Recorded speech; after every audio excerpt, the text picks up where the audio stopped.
record in the matter of the state of Georgia versus Khalif Adams et al.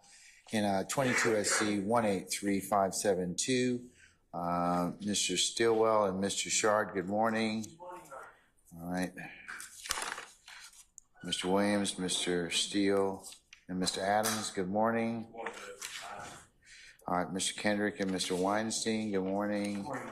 All right, Mr. Ewing, Mr. Matthews Sr., good morning. All right, Mr. Nichols, Ms. Westmoreland, Mr. Harvey, good morning. All right, Mr. Ryan and Misty Williams, good morning. All right, Messrs. Brown and Smith, and Mr. Atkins, and Mr. Uhelski, good morning. Good morning. All right.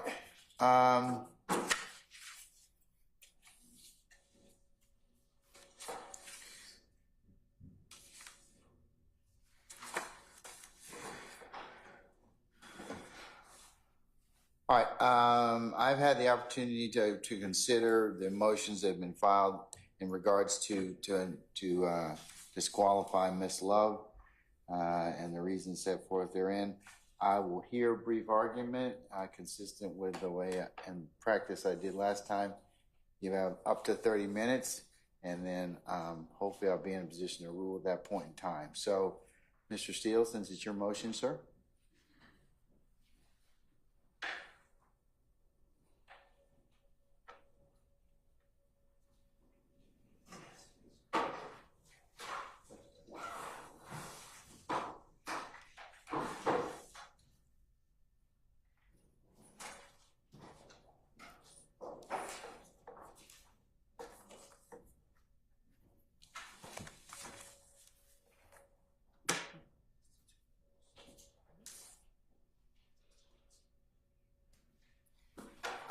Both counsel, let me give you some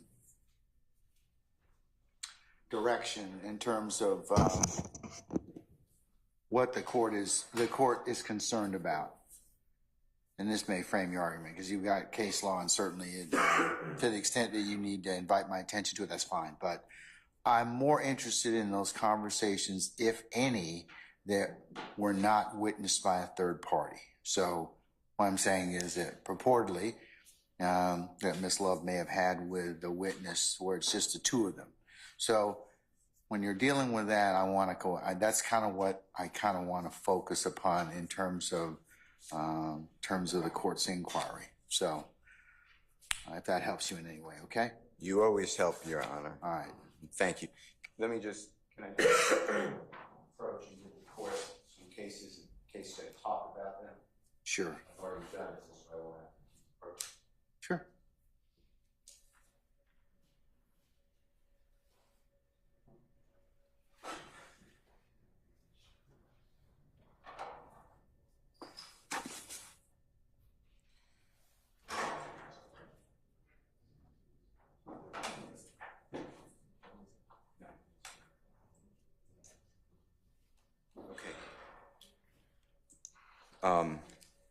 Good morning, Your Honor. Good morning, everybody. And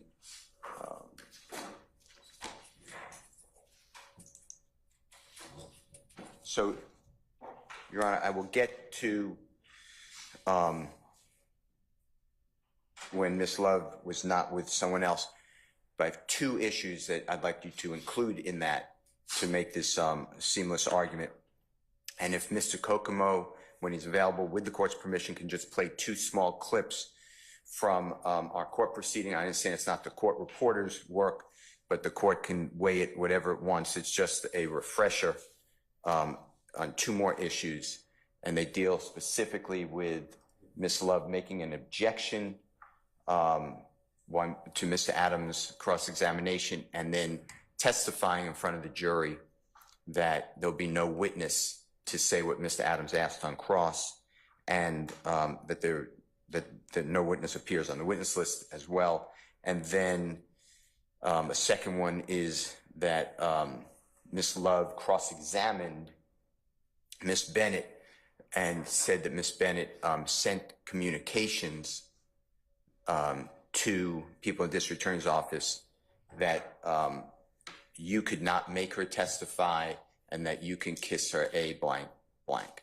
And those did not occur according to the text messages that the court ordered given to us. Well, there is a, so you're not arguing blind, okay?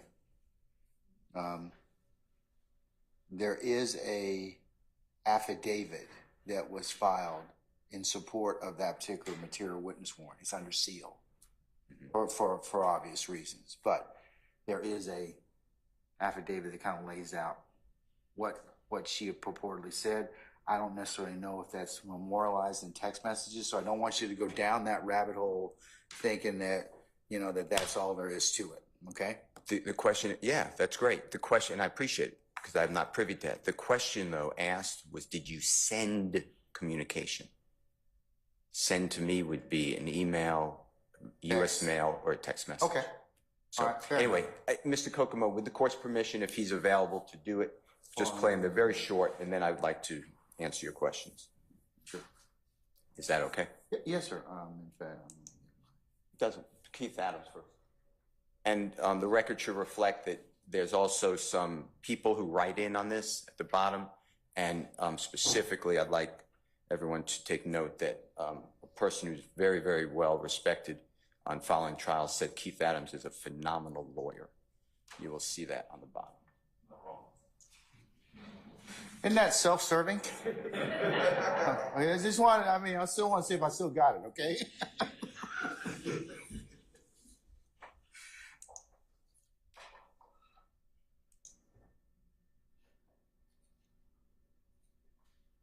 Did you discuss with Mr. Anderson that Jeffrey Williams was going to pay for the heroin that Buck had stolen from your apartment?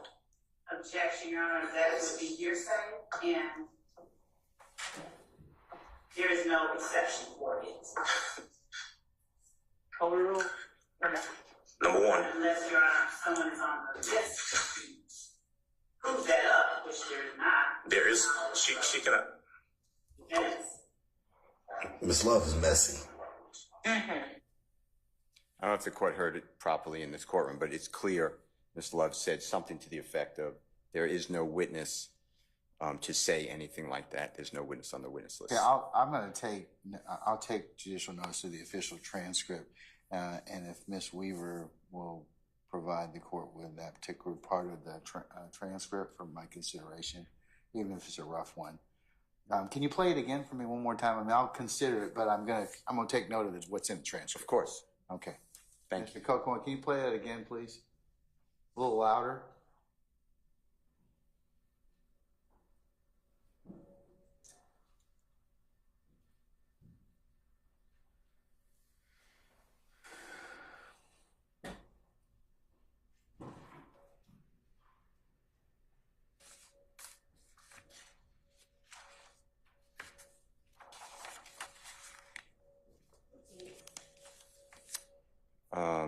I can get you the date.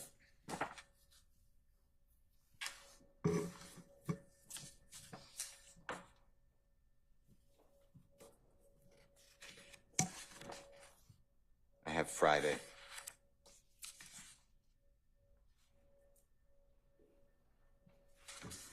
Are you playing it, Mr. Kokomo?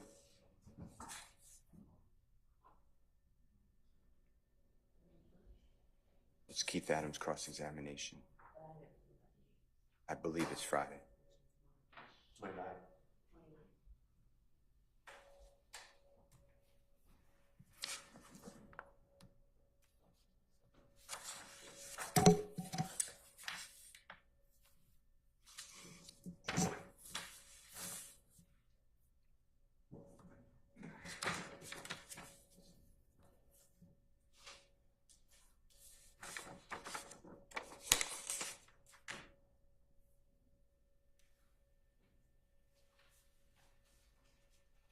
I'll move on.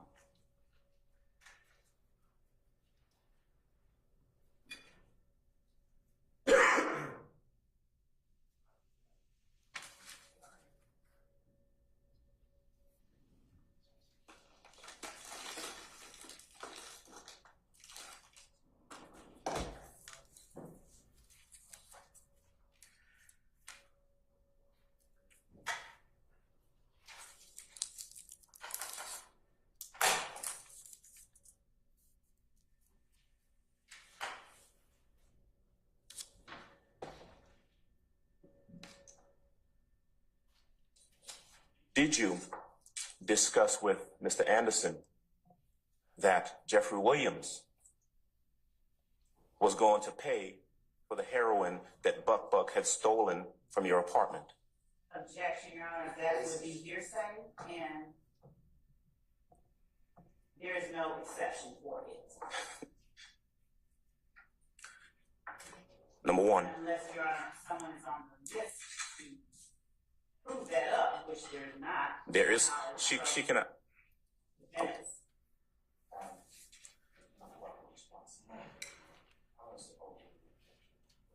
So by telling the jurors, Your Honor, there is no one who can testify to that, whatever the exact words are. That is testifying in front of the jury.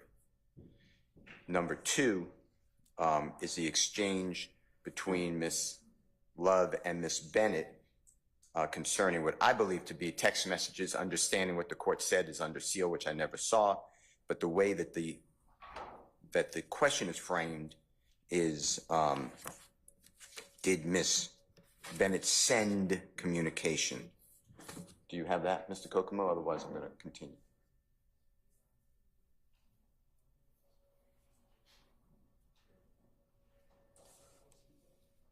Do you have it right now?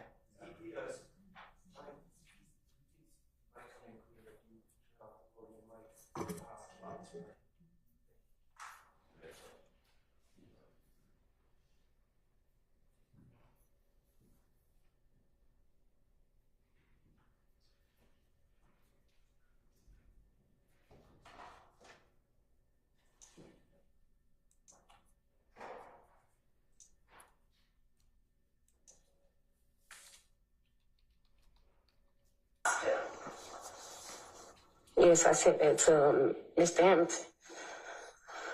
And did you send a communication to anyone in the district attorney's office stating you did not care what the judge said, no one could make you testify, and did you give specific, explicit instructions as to what to tell the judge to do? Objection, question. No. I will rule the objection. Did you tell anyone in the district attorney's office that the judge could kiss your ass? No. I told Mr. Hamilton to have the judge to call me so I could tell him I'm being harassed. That's exactly what I said. Your Honor, permission to treat the witness pursuant to Brown. I'll allow.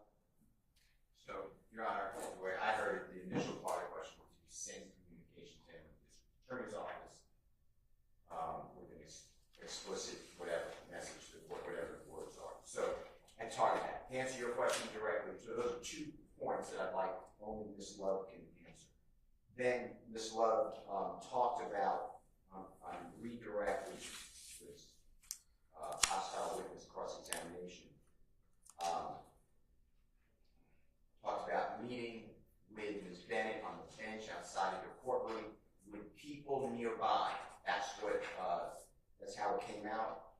Ms. Bennett never agreed that there were people nearby. That was Ms. Love saying that. And then it became just communication of what was said there, and that Ms. Love somehow made Ms. Bennett feel so uncomfortable Ms. Bennett wanted to harm herself. So you have that series of questions on the courtroom bench. In addition to that, Ms. Love said, "Isn't it true that I communicated with you via telephone at various times?" This is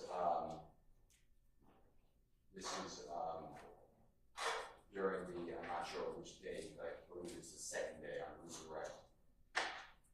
And then Ms. Love said, "Isn't it true that I called you to check on you, on how you were doing?" These are quotes from the video. I'm not saying from the court report. "Isn't it true that I told you I wanted you to speak with our victim witness advocate at this office? Isn't it true I asked you about Jeffery Williams while we were in the Wendy's parking lot? Wendy's parking lot had Investigator Randolph with them. I have no idea what Investigator Randolph heard or notes he took, etc.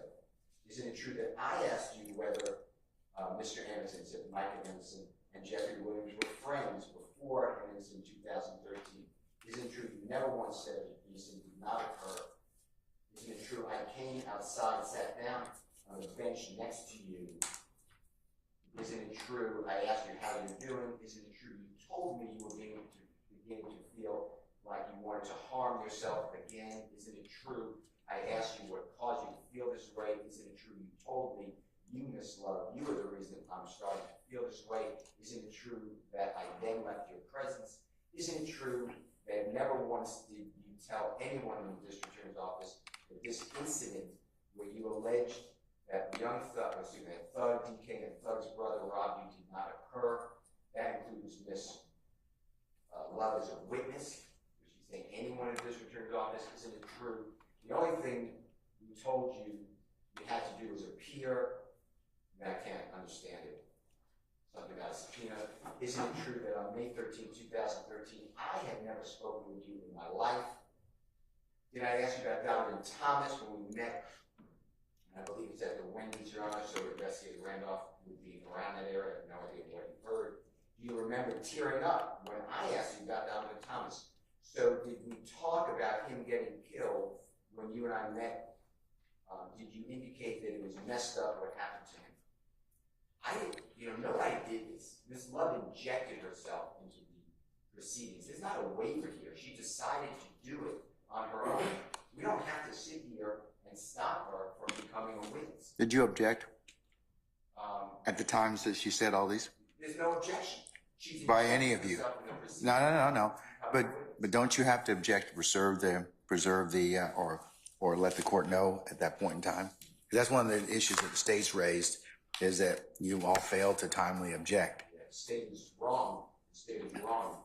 Respectfully, because this is not on an appeal where I didn't ask for her to become a witness. The case that the state cites is the contemporaneous objection rule when you want to stop the question. Ms. Love decided voluntarily and freely to interject herself in the proceedings. There's no objection. No, you still have to becoming a witness. No, I disagree with you. You still have to object as soon as you realize that there's an issue, that to preserve the issue so that the appellate court doesn't kind of tell you waiver, right? but what's the issue? The issue is what you just told me. No, that she's injecting herself as a witness. And that's okay. I mean, that's what your allegation is. That's okay, though. Okay, but that kind of at least preserves the issue for the court to consider then and make a ruling on it. The court is considering now, did Ms. Love become a witness in the case? All right, then the other thing is we haven't completed the examination of Ms. Bennett. So all the conversations, and this is why I asked you to kind of limit as to the conversations that you believe Ms. Love had, and there's no other third party, because you can certainly examine the witness about those particular statements that were allegedly made, or the third party can be examined at some point. Okay, sorry. I'm sorry. So that's why I asked you. I'm more concerned about those conversations that you claim where it was just Miss Love and the witness, and she is purportedly, as you said, interjected herself into the matter. So I gave you two pristine examples that cannot go without the jurors understanding it.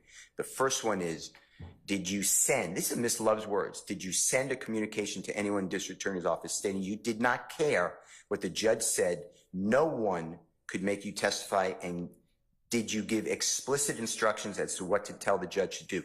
That is a question. The answer is no. The answer is no. Ms. Bennett said no. So there's nobody else in this planet that I can go to ask, why did Ms. Love say that? In addition, saying to the Honorable Keith Adams' question, there's no witness who's going to come in and testify to that. There's no witness on the witness list. Ms. Love, that's Ms. Love's statement in front of the jury. She has no right. That is a witness. But what about the when the case law indicates, and you all know this, that statements of counsel are not to be considered as evidence. But that you cannot do that. When Ms. Love, that's not an objection. That is a statement to influence the jury. There is no witness. I think a few of you have done that during this trial. And that is just something that it's a practice that is not permitted. It's really not condoned at all, but that you're really not supposed to comment in front of a jury improperly. Judge, Miss Love put her own credibility in front of this jury. There is no way to erase it.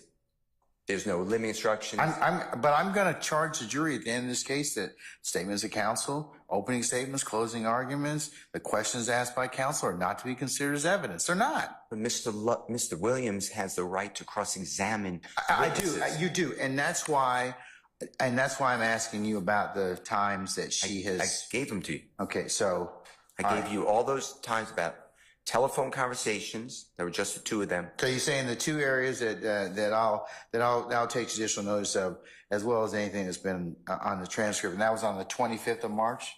Not that I believe. I think it was the 29th. 28th and 29th of March. 28, 29 March. I'll consider those. And then the other ones you point out for my consideration are the communications but on the bench outside the courtroom. Is that correct? Bench outside the courtroom. And then how do you get around the text message when it's not supported by the text message? What text message? Which ones are you talking about? When Miss Love specifically said, and did you send a communication to anyone in the district attorney's office stating that you did not care what the judge said, no one can make you testify, and did you give an explicit instructions as to what you tell the judge to do? What what exhibit was that, or trial exhibit was that was introduced? We need to refer for it to record. That's fine. That's going to be in all the text messages. I don't know what the state called it, but the question. Let me just pause a second. Sure. Ms. Juhalski or Ms. Weaver, do you know what court exhibit or what exhibit that was?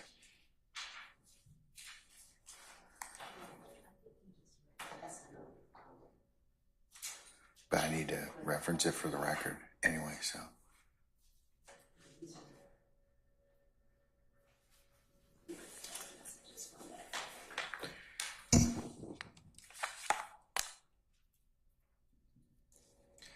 All right, just give me 1 second, please.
Mr. Steele, I have in front of me states 33 alpha alpha, states 34 alpha alpha, and states 35 alpha alpha.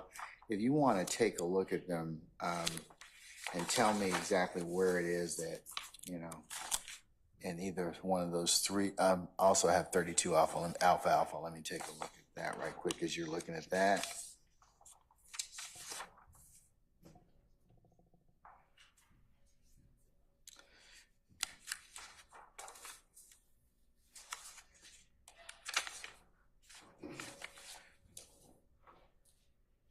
There's also states 32 alpha alpha, which is the purports to be the text messages from Miss Bennett's son.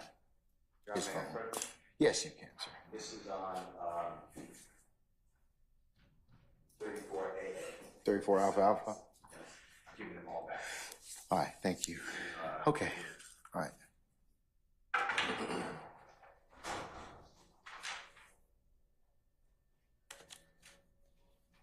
And the statement made by Miss Love that I've Okay, and 34 alpha alpha. right, that is the closest you're going to get to. Which statement are you referring to in this Okay. exhibit? Miss Love, the one I handed to you, but Miss Love stated in front of the jury, she testified, and did you send a communication to anyone in the district attorney's office stating you did not care what the judge said, no one could make you testify, and did you give explicit instructions as to what to tell the judge to do? And in the document I just get, 34 alpha alpha. that is not even close to a fair summary of what is written by Miss Bennett. And Miss Bennett specifically said, no, that is not what I said. And the only person who can be challenged on that testimony, because that's what it was, is Miss Love.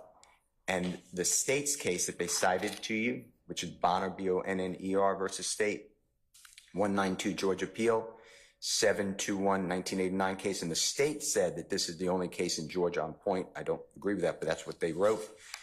And in Bonner, it actually helps Mr. Williams, because in Bonner, what happened was the prosecutor. What's the citation for Bonner again? Your Honor, it's 192 Georgia Appeal, 721 386 Southeast 2D 379 1989. 192 Georgia Appeal what? I'm sorry, 721.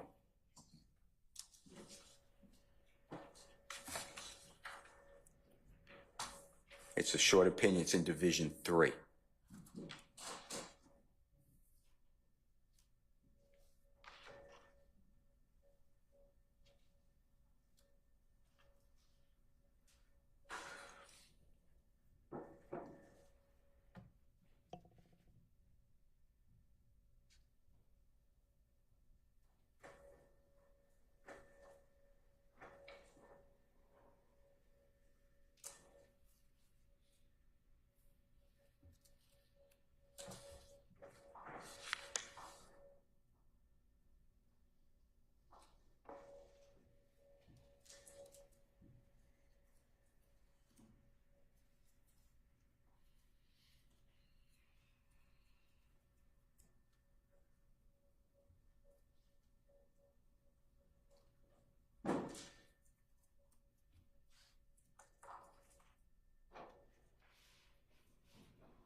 Okay. Bonner, which is, as you indicated, 192 Georgia Appeal 721. So I find this case to be fabulous for Mr. Williams. In Division 3, the court wrote that the transcript reveals, in regard to appellant's final enumeration, that after appellant testified on direct examination that she had not visited the victim's bedroom, the district attorney cross-examined appellant about a statement she had made to the district attorney himself prior to trial. The district attorney called to appellant's mind the time, place, and circumstances surrounding the conversation, in which appellant was asked whether she told the district attorney that she went back into the victim's bedroom to listen to the radio. Now I'm skipping, Your Honor, to the end of the opinion. Well, I don't want you to skip, I want you to kind of also take a look at what there's an objection that was interposed on an unsworn witness. Yeah, but I'm saying Okay, that so- she needs to testify. I don't care that she became a witness. But, I want to cross that it now. preserved the issue for appellate review and for the court to kind of take it up. That's one of the things the state's saying that you should have done at that point in time. No, But I don't. we'll Okay. continue with it. But All right. anyways, but yes. Keep reading, or can I go No, to? go ahead. Yeah. So if you go to the very end of the opinion, I don't know how many lines because we're not looking at the same, Yes, sir. but at the end of the opinion, if you could target, it's maybe, I don't know, 12 lines up. The transcript reveals that the district attorney laid the proper foundation, and this is what I stress, but rather than denying making the statement, appellant admitted having done so. Thus, contrary to appellant's contention, the transcript established that it was not necessary for the district attorney as the cross-examiner to prove the making of the statement. And accordingly, we find that the failure of the district attorney to be sworn as a witness and to be available for cross-examination by appellant did not constitute reversible error. Here, Ms. Bennett denied making that statement. She denies Ms. Love's assertion in her question about give explicit instructions as to what to tell you, and that she did not care what you said. The text message that I gave you, and I didn't count the pages, but it is in that exhibit in blue at the top, is Ms. Bennett saying, I'll explain it to the judge. She was polite about the court. She was not rude. That is something that needs to go to jury for this reason. And this is the important reason. Ms. Bennett is exculpatory to Mr. Williams. This is not like you can strike or you can give an instruction. She is exculpatory. And what Ms. Love did is three witnesses, one lawyer and two witnesses, she decimated their credibility. She's telling the jurors that Ms. Bennett is lawless, doesn't give anything about you. That will bother the jurors. They will discount her. Number two, she tells the jurors that the Honorable Keith Adams' question is made up by Keith Adams. He's not truthful. And third, she has decimated the credibility of the witness who has not yet been called, because she has said there is no witness who is on the witness list who will testify to that. So when the witness does come in and testify to it, the jurors are already clued in, that is a lie. Miss Love knows exactly what she's doing, and she is testifying in front of the jury, and we have questions for her. And the questions are simple.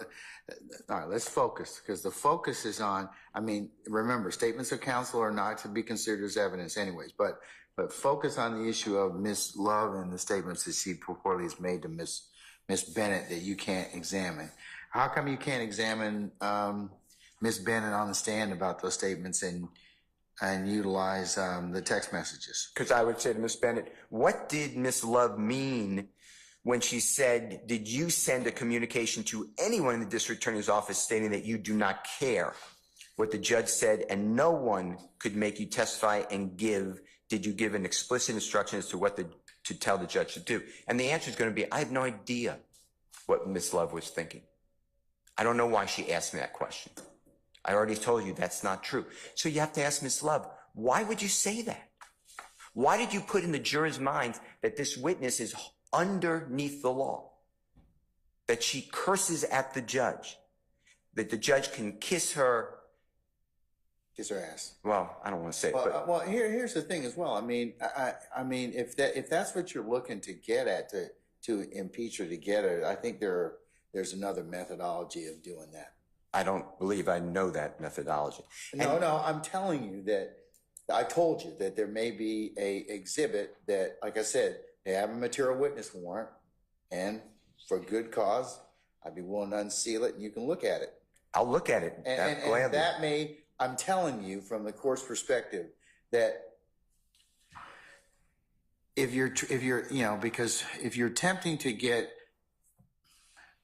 have Miss Love explain this, even though counsel shouldn't inject themselves as a witness, I understand that, but I do believe that there is some that this references conversations that are in an affidavit that you may be able to use to further examine the witness. That is not comport with the question, did you send a communication? That's my point. I don't care what the affidavit said. Okay, but what Did you send a communication? That was the question. who said that, Ms. Lowe? Yes. That is a quote. And I know we go by court reporter, but that is the quote online from the trial. In addition to that, you know. Okay, well, flush out did you send a communication? Right. That is not the spoken word. Send a communication is email, a letter, text message. So what did Ms. Bennett say about that? And that goes to the Bishop case. She said no. And the Bishop case said, well, she would have said yes, then what's the point of cross-examination? And Your Honor, I hear what you said, and I respect it. And you said it multiple times. Look, the jurors are going to be told that the lawyer's questions are not evidence. But that would do away with the unsworn witness rule. Every case, I have cases I cited to you from the 2nd Circuit, 3rd Circuit, 7th Circuit, 6th Circuit, 8th Circuit, 9th Circuit, 10th Circuit, 11th Circuit, U.S. Supreme Court, Georgia. Every one of them say the lawyer can't inject their personal knowledge as if they are vouching for it. And that's what Ms. Love did. It doesn't matter that you can tell the jurors that the questions of the lawyers are not to be used as evidence. The answer is that Ms. Love deliberately, intentionally, knowingly, and voluntarily injected herself to make her credibility as a prosecutor. You know, we value prosecutors. We all value prosecutors. They have tremendous power that we bend down to and say, we give you this power. And Ms. Love has wielded that power wrongly. And she has she's not asking questions, she's saying, me. Did you tell me? Did you send the communication? Here are all, she's holding text messages while she's doing that. Did you send communication? She is calling this witness, Mr. Adams, and the witness who has not yet been called, that it's not true. And I've never heard an objection except from this prosecutor where they put in evidence. Judge, this will not come into evidence. There's no witness to say that. That is testifying. And it needs to be explained. And I don't know why we're here. This was not my intention. And no, I didn't waive it. And we don't have to sit here. We don't lay in wait. Miss Love was Bonner doing seems this. to indicate that that there was an objection made as to the unsworn witness. That's exactly what the basis for the objection was. You didn't make one. Yeah, but you got to read further. In these other cases, I'm asking for Miss Love to become a witness. She enveloped herself.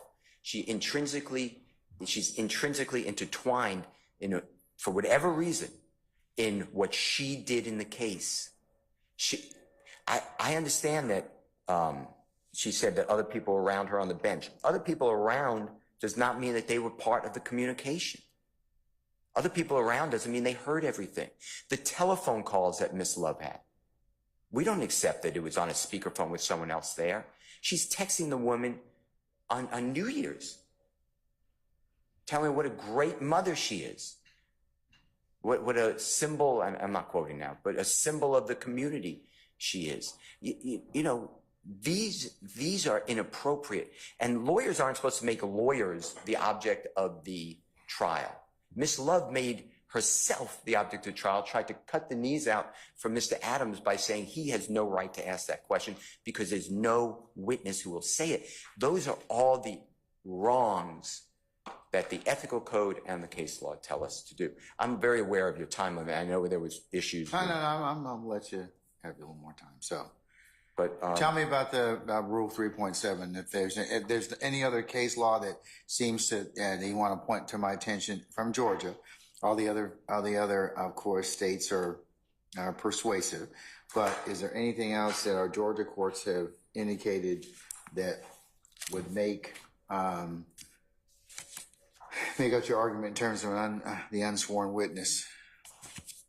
And also, of course, it's discouraged that lawyers are witnesses anyway. So, and unless they're testifying, consistent with the proper circumstances. Yes, to answer your question. I believe I cited it. Let me just pull it up.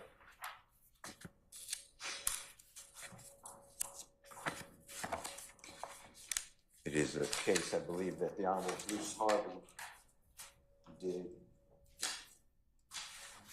To quote Bruce Harvey, when cases were cases, 1985. Is that when we had paper advance sheets? Yeah. Okay, all right. It's actually before my time, but I don't mean that to Mr. Harvey.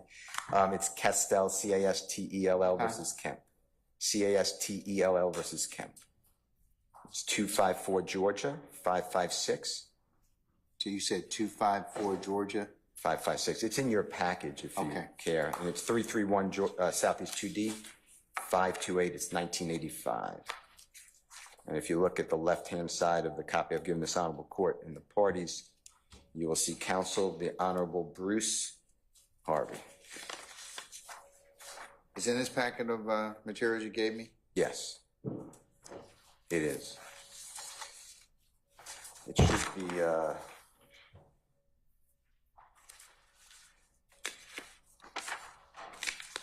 fifth case, it should be.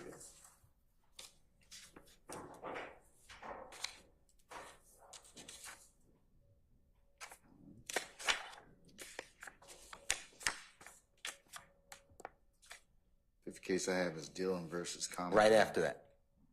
You should have the next case, Your Honor. People versus prepare. You should have, it's a small case, so it may, you know, the staples may have clicked together, but it's Castell, C-A-S-T-E-L-L versus Kemp. Do you have it, Wes? Should be the fifth one.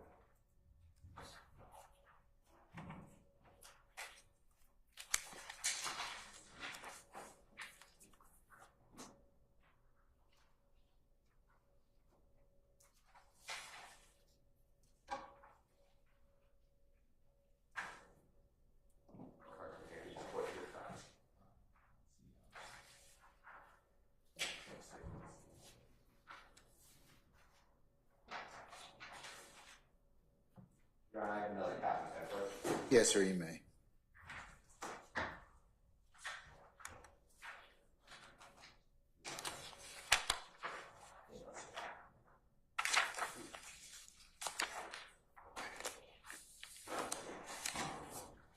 All right, sir, I now have Castell versus Kemp. So on the second page, the left-hand side, Yes, sir. the 12th line in the center, the roles of an advocate and of a witness are inconsistent. The function of an advocate is to advance or argue the case of another, while that of a witness is to state facts objectively.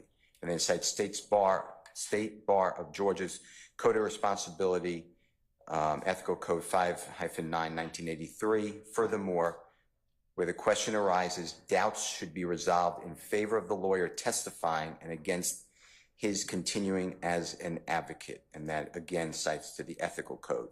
And then on the right-hand side, the second full paragraph, the rules of the Code of Professional Responsibility do have the effect of law.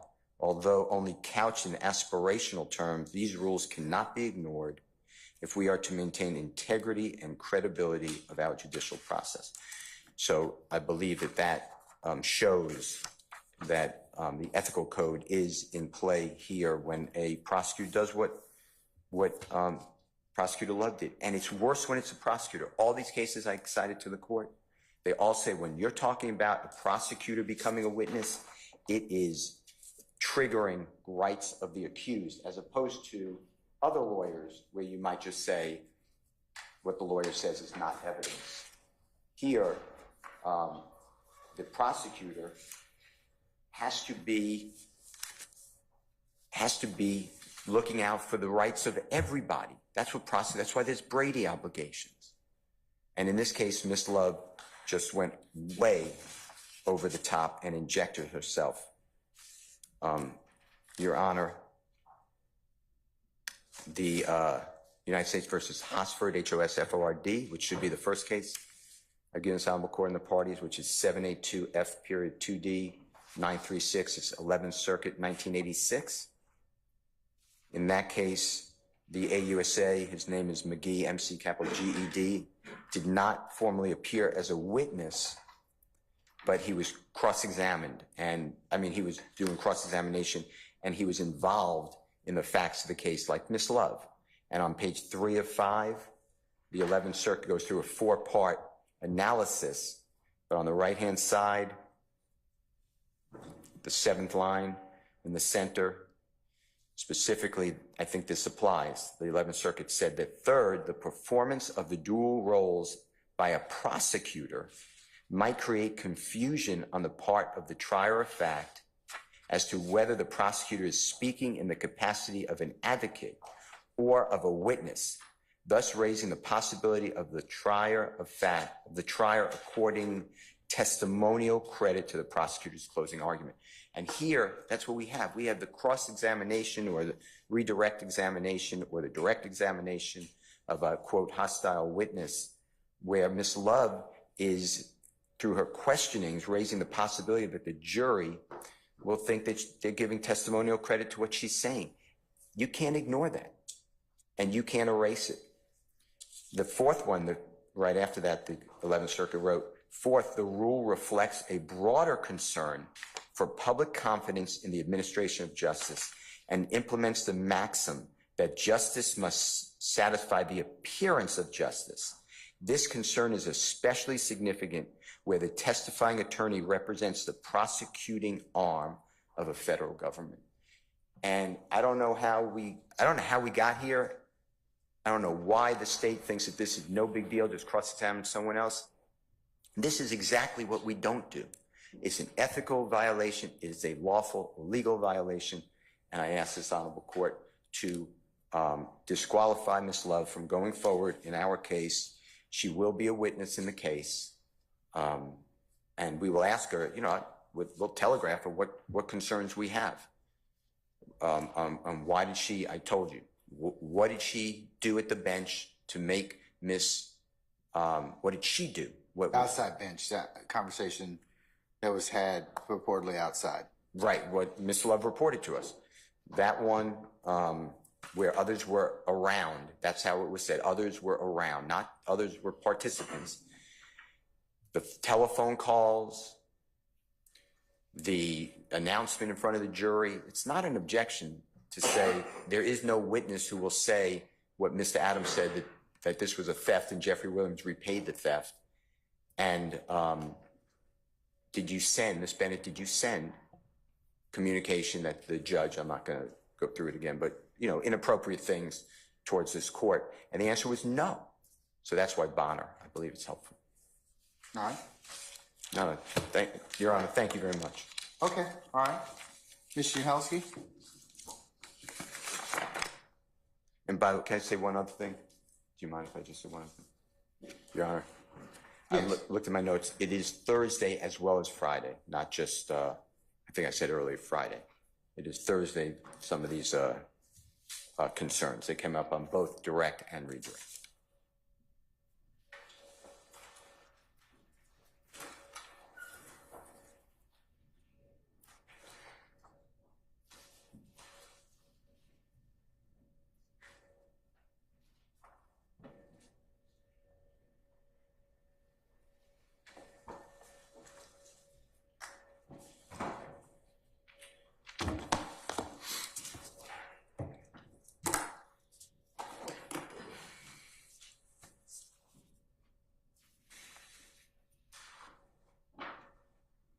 All right, Mr. Uhalski, go ahead. Yes, Your Honor. right.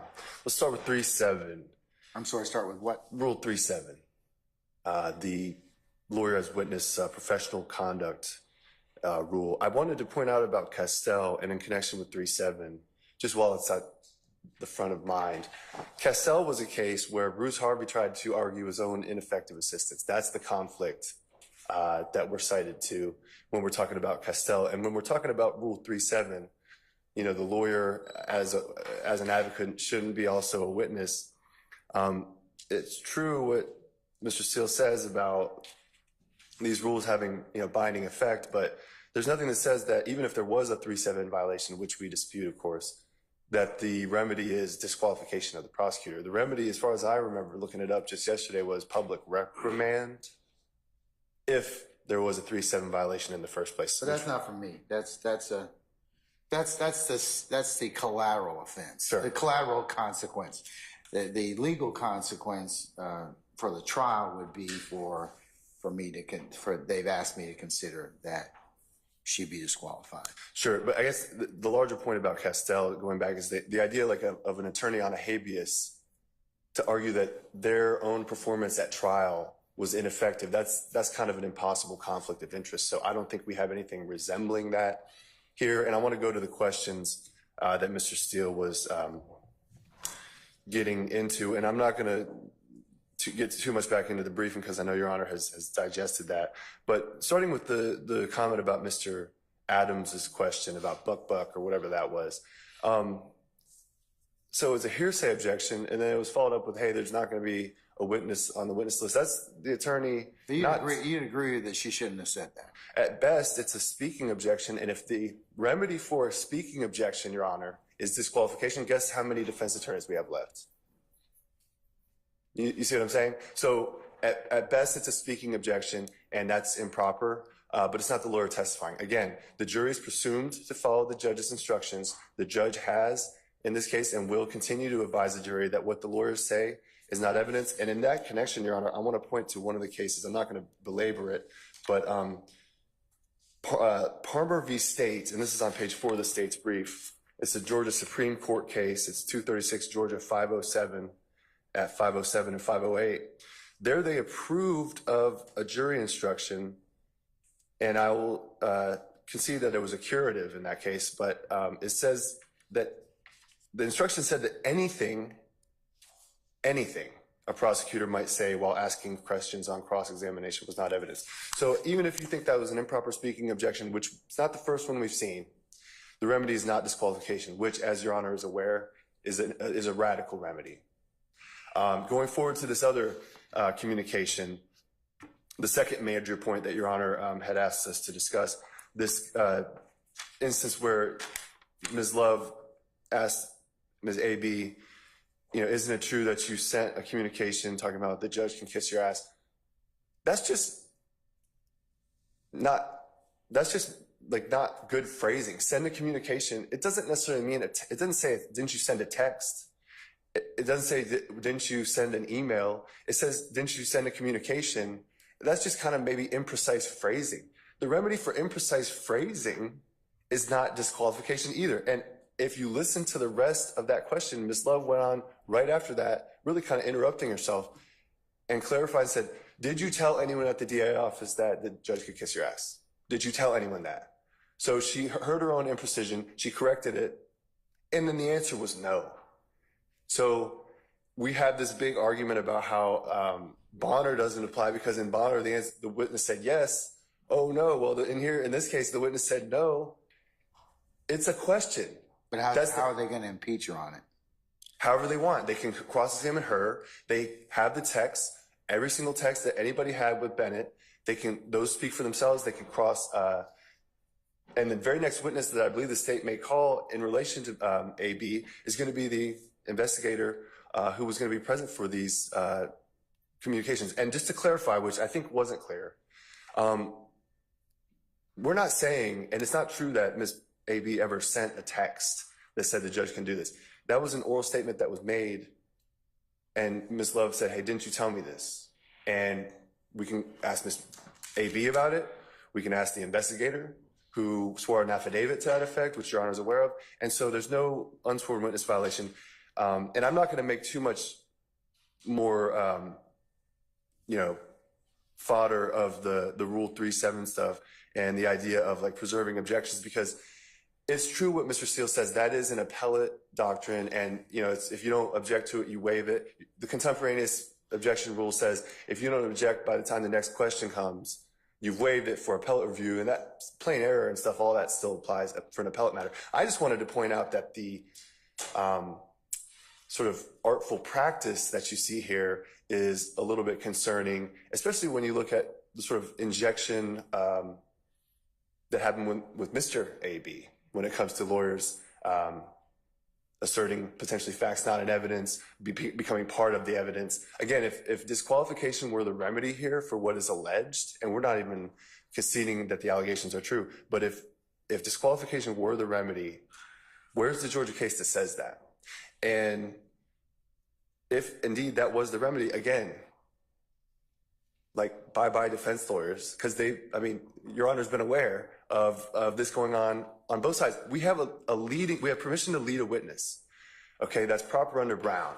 When you're asking a leading question, it's always going to presuppose some sort of desired response. That's just the textbook way that works. The fact that we have communications with the state's witness prior to that state's witness testimony, and that somehow is being made into a disqualification grounds, that's just prepping a witness. That's just trial practice. You can't avoid that. You're going to have to communicate with your witnesses to get them up on the stand, especially difficult witnesses in high-profile cases. So again, what the lawyers say is not evidence. The jury know that, and they're going to be told that, and they're going to follow What about the okay, let's assume I believe that, or that assertion based on the text messages that at least were in states 34 alpha.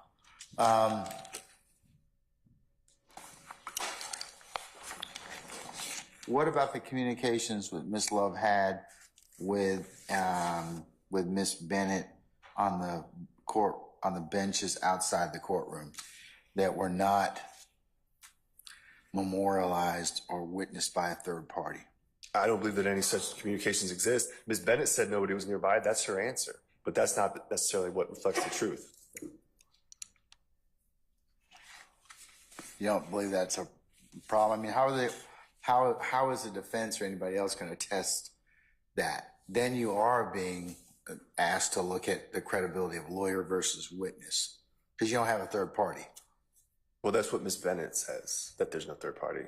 That doesn't mean we don't have a third party. Was there a third party present? I believe. And during all of the conversation? As a matter of protocol for these conversations, I believe there's going to have to be an investigator or a victim witness advocate. I believe Lieutenant, I'm not going to speak to it. I wasn't there, but as a matter of protocol, you get in a lot of trouble if you don't do that. So if we have investigators present when we're dealing with our witnesses, and just because Miss AB said no, there weren't people nearby. Okay, well, I'm just, look, they're asking me for a draconian, remedy, which is, indeed, hey, look, she being Miss Love, purportedly had conversations with Miss Bennett, and nobody else was present. That's what Miss Bennett seems to have indicated. So are you telling me that, if need be, the defense can cross-examine or has the ability to call, if appropriate, the third parties that may have been present, victim advocate or the investigator? On information and belief, yes, I believe that will be possible. They were present the entire time? Yeah, of Miss Love's conversation? Other than when she said, we're going to leave. I'm going to leave because you're making me angry. Other than the, kind of texts about this or that administrative detail, like, Happy New Year or whatever it is, these collateral matters. Yeah, I believe there would have had to have been an investigator present for any of these. Had to have been, or there was? Because, look, if you don't know, you don't know. But that's kind of Mr. Steele's point. Because if you're going to represent to me as an officer of the court, yeah, we had, despite the fact of what she may have said, Judge, we had somebody that was there the entirety of the time, or can refute or rebut that assertion. That's the assertion right now. That's what I kind of want to get some clarity on. So if you want to, just let me know before you commit to that. I know what your assumption is and practice is, but I want to know whether or not she had she being Miss Love had conversations that were witnessed by some particular member of your team that would refute or otherwise not make this an issue, because it's an issue only because there's no way I can test if that truly was the conversation. There's no way as the cross-examiner I can test whether or not that third party was this witness is telling me what really happened.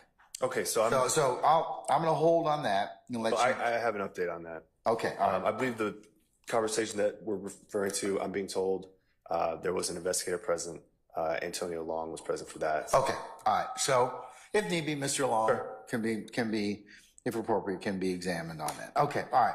What about what about the third group of statements? This communication by telephone at various times between Ms. Love and Ms. Bennett. And I want to say that is, let's see.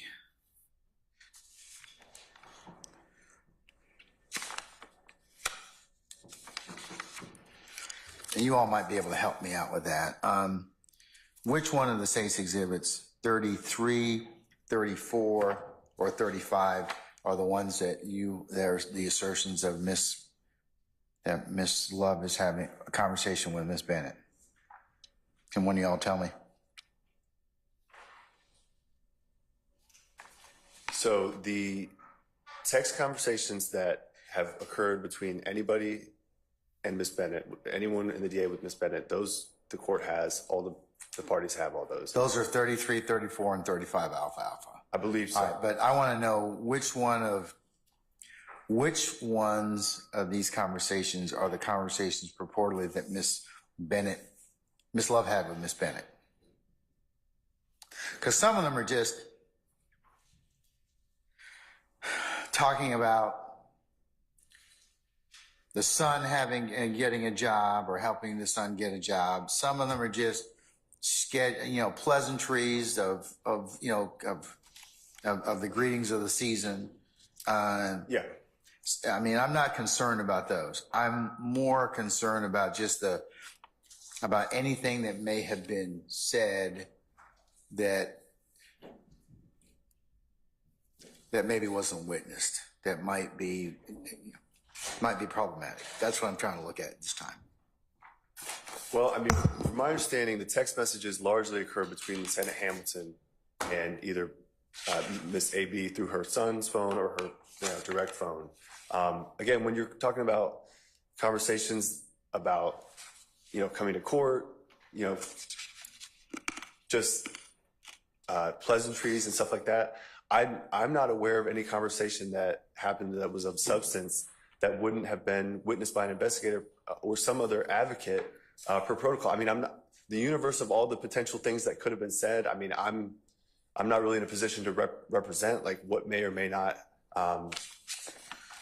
have happened over the phone, but there's not going to be anything substantial as far as any oral statements that wouldn't be covered by this investigative protocol. And again, these texts, they've been turned over. They speak for themselves. Ms. AB can be cross-examined on any of this stuff, including the oral statements. I understand the court's concern. Kind of shifted to you, Mr. Uhalski, and your team in regards to, because Mr. Steele has said, okay, listen, that's why, maybe what I need to do is I need to let you all take a look at 33, 34, and 35 alpha and parse out for me, because as they were sent to all councils a couple days ago, some were conversations had with two of your investigators, one of them being Investigator Long, Chief Investigator Long.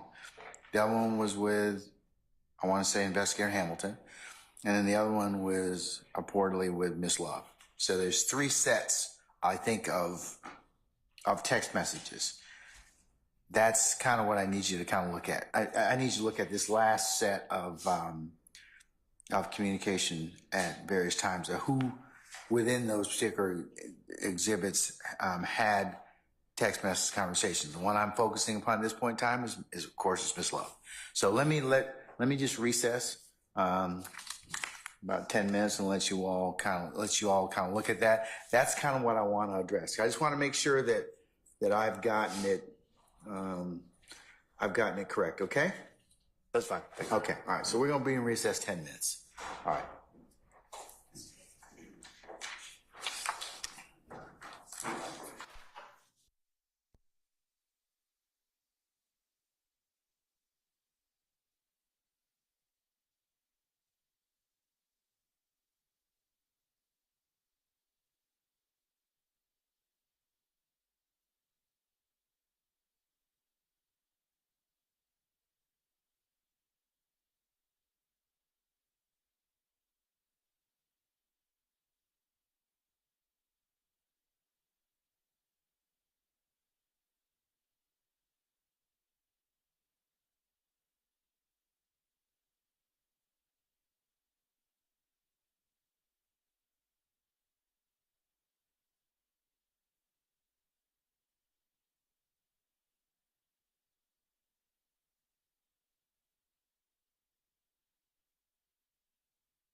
Can we ask somebody to come back in, please?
Excuse me.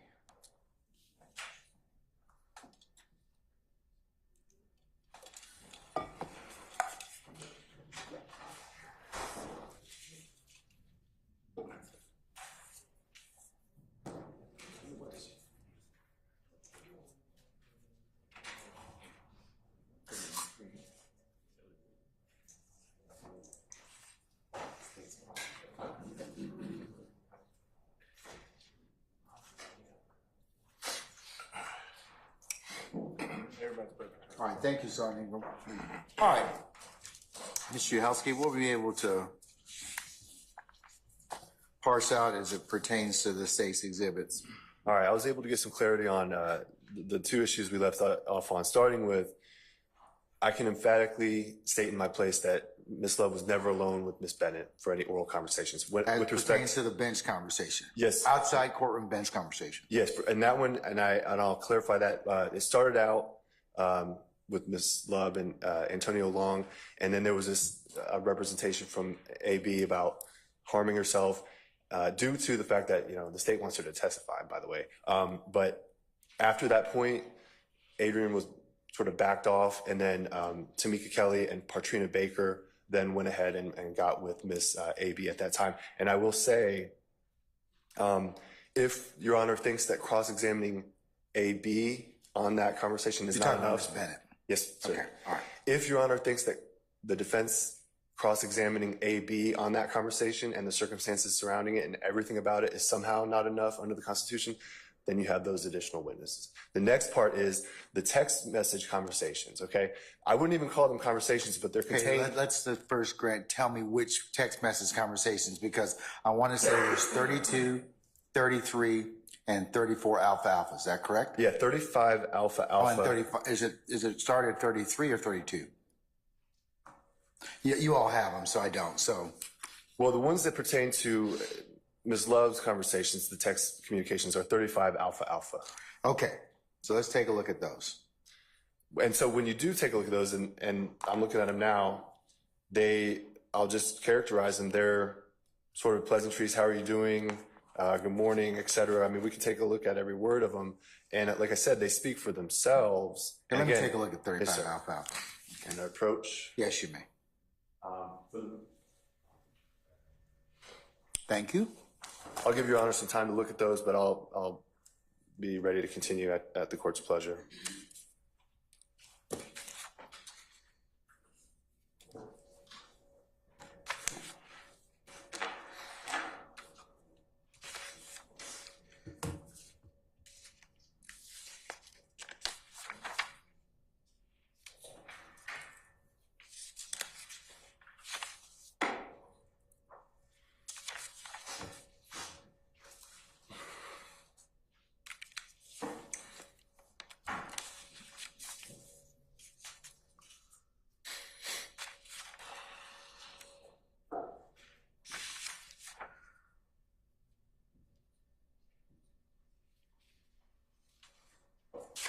Okay, all right. So what I would say about those text messages, Your Honor, as you look at them, they're pleasantries, they're administrative, they're collateral. And the larger points, one of the larger points is that these are just text messages that Ms. Love sent to AB as part of, we want you to testify, we're, using you in the case. For the most part, AB doesn't really say anything except for those two instances, and those are administrative responses in the first place. And even more than that, the idea that a prosecutor texting a witness about coming in to testify and how are you doing and all this other stuff, that's just text messages that occurred between Ms. Love and AB. That's not unsworn testimony.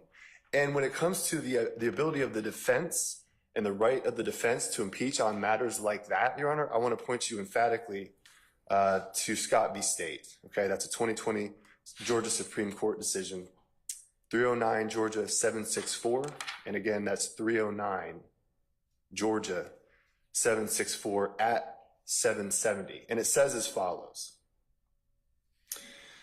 Under OCGA 24-6-621, a witness may be impeached by disproving the facts testified to by the witness. But this statutory provision does not provide a party with an unlimited ability to impeach a witness by contradiction. To use an example of something that did come out maybe in testimony, isn't it true you were late to the meeting? Okay, yes, no, it doesn't matter what the answer is, it's collateral. Scott says, a party may not use extrinsic evidence to impeach a witness by contradiction on a matter collateral to the material issues at trial. Whether AB was late to the meeting, not material to the trial. It goes on to say that even under the former rule that preceded 621, a witness may not be impeached based upon a discrepancy relating to a wholly immaterial matter. And even further in Scott, going on to 771, it talks about how the person's, the ability to disprove something that's relevant to credibility, that a discrepancy on that point does not relate to a material issue in the case. So I'm going to leave the court with Scott. I'm going to leave the court with my understanding of the extent of the text communications that would have just been between AB and Ms. Love. But I want to leave the court with the final impression, again, reiterating that those text messages are not testimony. And really, if the defense wants to talk about them, they could ask Ms. Bennett. And so we would ask the court to deny this motion. All right. One more thing. Do you all have a copy of the affidavit for the material witness warrant? I'd have to do an order unsealing it. We can provide. We can certainly. Do you have a provide copy of it with you, or do you have? Can you get me a copy as I collect? We'll provide a copy to the court immediately. Can you all get me one in the next 5 minutes? Yes. We're working on it now. All right. Okay. All right. So I want to take a look at it, Yes, sir. and I may, depending upon what it says, make some other additional findings. Okay. All right. Thank you, Your Honor. So I'm just going to recess in place.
For a sec, please.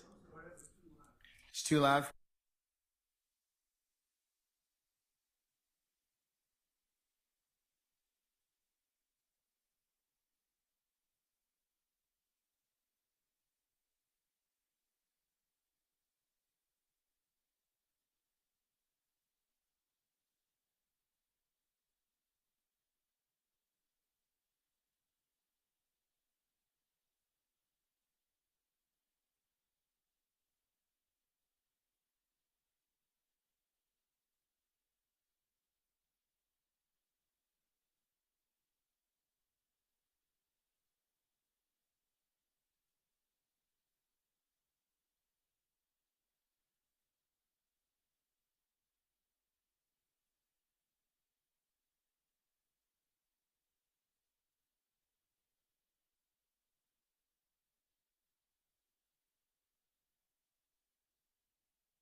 Why don't you come to the podium? Yeah. Thank you. I believe this is what the court's going to do, but we just wanted to make sure that we redact and make sure that it doesn't come out to the public, any of this biographical information, date of birth, address, stuff like that, if that makes sense. I think that could be arranged. Sure. Mr. Steele, what I'm going to do is I'll redact out the biographical data of the witness. No opposition. Okay. Okay, All right. thank you. All right, so we'll just do that before when I unseal it, okay? Thank you, Your Honor. Okay, all right. Christina, can I see 34 and 30? Yeah.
in a position to give you my thoughts on ruling on this particular issue.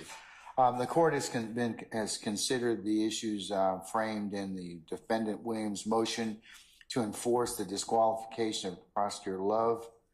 And to that end, I've considered what has been pled in Mr. Williams' motion.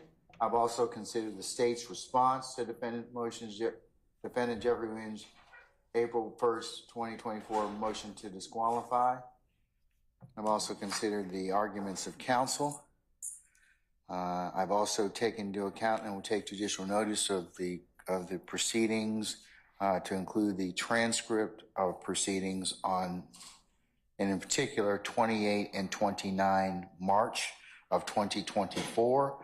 And the court also has had the opportunity to review and consider the following exhibits. States 32 alpha alpha, states 33 alpha alpha, states 34 alpha alpha, and states 35 alpha alpha. In considering these motions, the court has also considered the defense's three groupings of the examination of Ms. Bennett as it pertains to their assertion that Ms. Love has inserted herself and become an unofficial witness. In regards to this, I have also considered and will consider for purposes of the motion the statements that were made in court on the 28th and 29th of March, even though video was shown to the court. In regards to those, the official transcript will be the record that the court considers. I've also considered the communications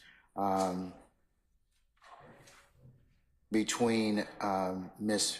Bennett, the witness, and purported to be Ms. Love and other members of the staff of the district attorney's office. And then third group of consideration is the communication by telephone at various times between Ms. Love and Ms. Bennett in states 35 alpha alpha.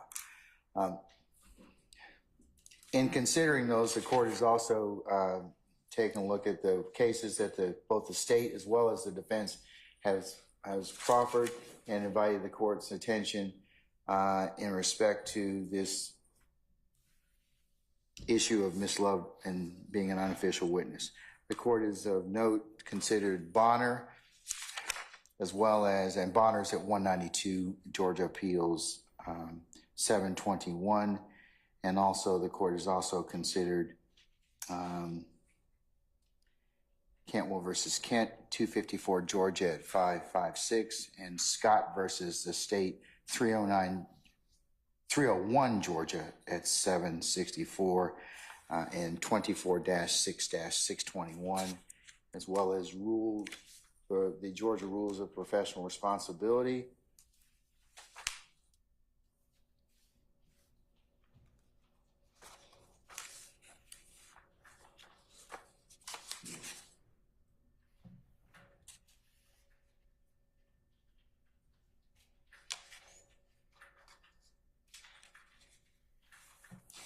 Uh, 3.7.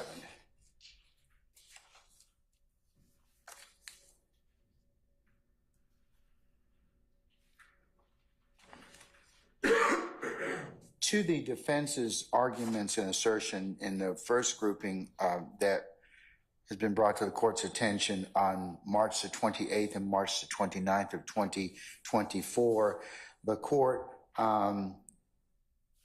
has heard some concerns from Mr. Steele saying that those conversations could not be challenged by any other examination than Ms. Love, and has thus asked the court to disqualify her. The court has considered that particular request, and in regards to the colloquy that is had between Ms. Love and Ms. Bennett, as referenced from the transcript, in the interest of fairness and judicial economy and clarity, the court will unseal the affidavit as it pertains to the material witness warrant that the state sought to comply with to facilitate Ms. Bennett's complying with being here as a witness. I will make that available immediately. I will do two things. I will sign an order unsealing that particular affidavit. I will also block out the proprietary information as it relates to Ms. Bennett from that. But Mr. Steele and Mr. Uhelski, I will make the balance of the affidavit in its entirety available, and I believe that will also provide you with information as to others that may satisfy your concerns in respect to that issue. The second area of communications from the courtroom bench outside the courtroom as it pertains to Ms. Love.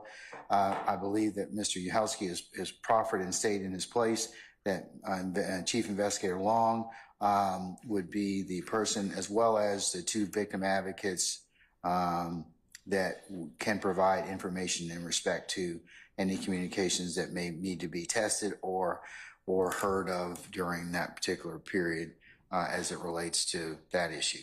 And then thirdly, the communications by telephone at various times in states 35 Alpha Alpha as it relates to Ms. Love and her witness, Ms. Bennett. The court in reviewing those doesn't find anything that would be other than the one advocate's attempts to seek scheduling and pleasantries with the witness. And for those reasons and applying Bonner and the other cases that the court has cited for purposes of this analysis, I'm going to deny the defense's motion to disqualify Ms. Love. I will also, though, as a caveat to all counsel, just invite you all to just be mindful of witness interviews and the importance of third parties being present for the reasons that our professional code of responsibility tells us, so we don't inadvertently make ourselves as lawyer as witness. So with that, that's the court's ruling. Mr. Uhelski, if you will prepare a suitable order for the court's consideration, send that to Mr. Steele. And if I could get that by next Friday, that would be the 12th of April. That would be fabulous. Okay? All right. Your Honor, Yes, Mr. Shart. as Mr. Steele, I believe, was the only signatory of the motion and did the arguing, I just want to ensure for the record that the Harvey rule is still in effect. And It applies to all. So thank you. Yes. Okay. All right. One other thing, Wes.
Okay, all right.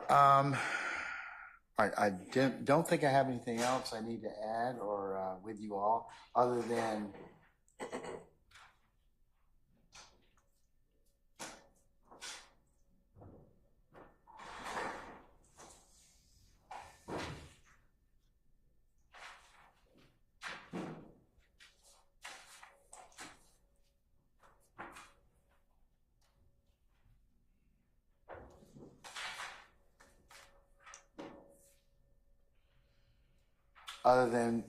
we'll be back in session at 8:45 on Monday morning. I'll cover with you all my administrative order, and just to make sure it'll be entered, and all of you will get a copy of it. Okay. Anything else, Mr. Harvey?